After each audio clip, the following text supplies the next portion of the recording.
Assalamualaikum warahmatullahi wabarakatuh. Berjumpa lagi dengan saya di channel peternak ayam broiler. Apa kabar para subscriber? Mudah-mudahan Anda diberi kesehatan oleh Yang Maha Kuasa. Di siang hari ini ya, ayam broiler saya berusia 19 hari. Jangan lupa besok saksikan videonya, saya akan melakukan penimbangan di usia 20 hari. Hari ini kita bahas dulu tentang seputar manajemen pakan ayam broiler dan supaya ayam broilernya cepat gemuk ya. Saya nggak mau bahas tentang pemeliharaan yang lain, saya hanya memberikan pendapat saya, apa yang biasa saya lakukan di peternakan ayam broiler ini dan kenapa saya lakukan. Salah satunya Pak, karena saya kemitraan ayam broiler, tentunya pemilihan bibit yang bagus, pakan yang bagus sudah gugur. Karena kemitraan ayam broiler, jadi kami terima apa adanya, entah itu bibitnya bagus, alhamdulillah, atau bibitnya jelek, berusaha gitu loh. Nah, yang pertama sekali adalah manajemen pakan yang perlu diperhatikan Pak, ketika saya merawat ayam broiler Anda. Ketika para peternak yang lain menjatah pakan ayam broiler, saya tidak pernah sama sekali menjatah pakan ayam broiler. Jadi tempat pakan nggak pernah kosong. Kenapa saya lakukan seperti itu? Karena ayam broiler ini Pak, sama menurut saya kayak kita ini manusia. Berbeda jumlah pakannya. Ada yang makannya banyak tapi badannya gemuk. Ada yang makannya dikit tetap kerdil saja. Jadi kalau kita jatah-jatah sampai 36 gram, 64 gram per hari, itu sebenarnya menurut saya salah Pak. Ya. Kenapa salah? Ketika ketemu yang namanya nafsu ayam broiler yang satu misalnya lebih besar pakannya, tentu jatahnya sudah dihabiskan oleh temannya itu. Nah, efeknya ayam broiler yang lain lambat berkembang. Makanya saya berikan sistem pakannya ad bilibitum ya. Ad bilibitum itu pemberian tanpa batas. Kelebihan dari pakan tanpa batas ini, ayam broiler itu temboloknya nggak bengkak. Jadi broker mau beli ayam. Makanya broker setiap panen di kandang-kandang itu ngecek tembolok Pak. Keras nggak temboloknya, full nggak temboloknya. Karena dia bisa rugi, katanya seperti itu. Dan ayam broiler itu punya kok batasan makannya sendiri, jadi nggak perlu dijatah-jatah. Ketika dia sudah kenyang, dia akan berhenti sendiri makan. Selanjutnya pemberian obat Pak ya. Saya memberikan antibiotik ketika ayam broiler pertama kali datang, yaitu berupa amoxicillin. Tujuannya untuk menyehatkan pencernaan ayam itu. Ya. Pertama kali datang gula merah untuk menggantikan energi yang habis ketika dalam perjalanan, baru diberikan amoxicillin. Nah, vitamin penambah nafsu makan akan diberikan ketika malam hari. Kenapa harus malam hari? Karena kalau siang hari Pak diberikan pakan, diberikan vitamin makan, nafsu ayam makan ayam melonjak, dia makan dengan banyak dan suhu tubuhnya naik, ditambah cuaca panas, akan terjadi yang namanya heat stress dan ayam bisa mati. Sebaiknya pada siang hari itu cukup diberikan elektrolit vitamin C untuk pengganti cairan tubuh ya. Nah, harus rajin-rajin ayam ini dibangunkan pada malam hari. Dimulai jam 12 sampai jam 5 pagi. Makanya kalau jadi ABK atau usaha ayam harus kuat begadang. Jadi kehidupan ABK sama bos ayam ini Pak kayak kalong gitu loh Pak. Tidurnya siang. Karena kenapa? Kalau siang ayam nggak boleh diganggu. Karena dia panas sedang istirahat gitu loh. Ayam itu kalau siang banyakkan minum daripada makan.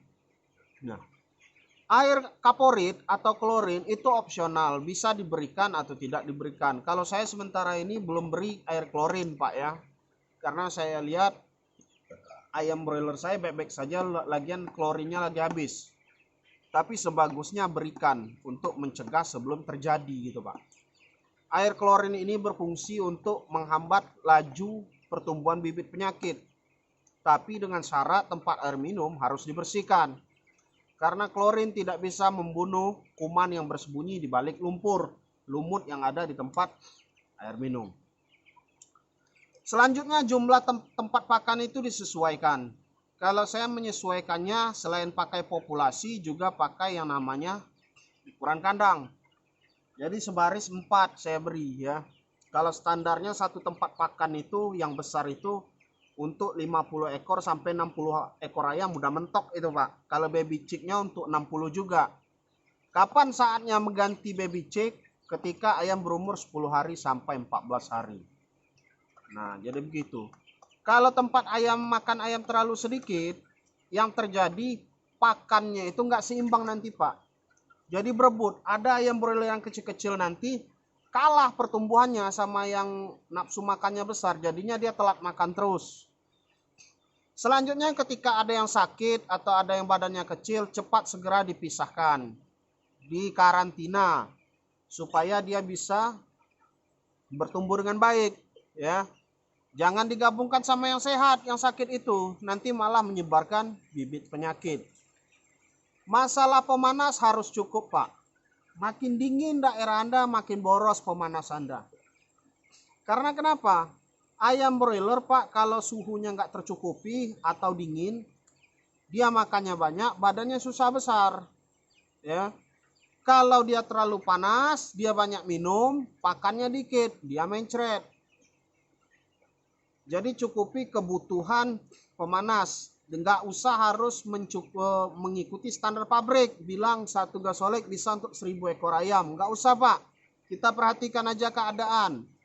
Kira-kiranya satu buah gasolek masih kurang untuk 1000 ekor ayam, tambah. Ya, bisa dilihat dari pakai termometer dan segalanya. Atau dirasakan juga bisa. Selanjutnya pemberian kipas angin. Kalau di daerah panas sangat penting. Kipas angin selain membuang amoniak di dalam kandang juga membuat suhu yang panas itu agak turun sedikit. Kalau yang nggak punya kipas angin boleh dilakukan penyiraman. Sudah sangat banyak peternak kita melakukan penyiraman di siang hari. Asal dibiasakan dari kecil. Kalau tiba-tiba besar langsung Anda semprot, stres bisa mati. Ya. Nah, untuk pemberian musik pada ayam broiler juga pernah saya bahas. Nggak selalu harus pakai musik, ya. Contohnya saya nggak pakai musik Pak. Dikarenakan kenapa? Saya berada di tengah hutan. Kalau ada yang bilang kalau petir mati semua, enggak Pak. Petir itu terjadi kalau hujan hampir setiap hari, bisa mati semua ayam broiler. Fungsi musik ini untuk membiasakan ayam dengan suara yang ribut, itu saja. Berapa menit Don? 8. Jadi Pak, itu secara ringkas tentang pemeliharaan ayam broiler saya ini. Dari vitamin, ya, pemanas dan sebagainya. Mudah-mudahan bermanfaat bagi Anda. Ada satu lagi, kalau Anda punya modal besar, sebaiknya ternak mandiri. Buka rumah potong, buka 2 kandang, 3 kandang, ya, ayam dibukukan bisa dapat duit. Tapi kalau modal Anda ecek-ecek, cuma sanggup buat kandang, lebih baik kemitraan seperti saya ini. Karena kenapa? Kalau modal Anda ecek-ecek, maksa beternak mandiri, payah Pak. Sudah banyak saudara peternak mandiri kita yang gulung tikar dihantam oleh harga yang selalu turun. Ya, kadang banyakkan turunnya daripada naiknya. Kalau kemitraan kan sudah dikontrak, ya. Tapi tentu untung kemitraan lebih tipis karena dibagi 2 sama perusahaan. Dan pakan pun dan bibit lebih mahal kita beli dengan kualitas yang belum kita ketahui. Itu resiko kemitraan ayam broiler. Makanya carilah PT yang bagus. Datangin dulu peternak-peternak yang di tempat PT yang Anda akan bergabung, ya. Tanya setahun dia itu rugi berapa kali, untung berapa kali. Jangan setelah bergabung Anda baru bertanya. Bahaya Pak. Karena di ayam broiler ini panas, ya. Suasananya panas. Jadi kalau misalnya untung sekali, ke depan rugi bisa minus. Nggak sama kayak bisnis yang lain.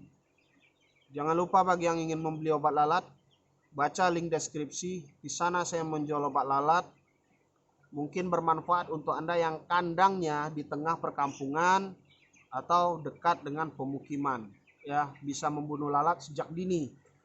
Sekian dulu dari saya dari channel Peternak Ayam Broiler. Jangan lupa like, subscribe, dan share. Assalamualaikum warahmatullahi wabarakatuh.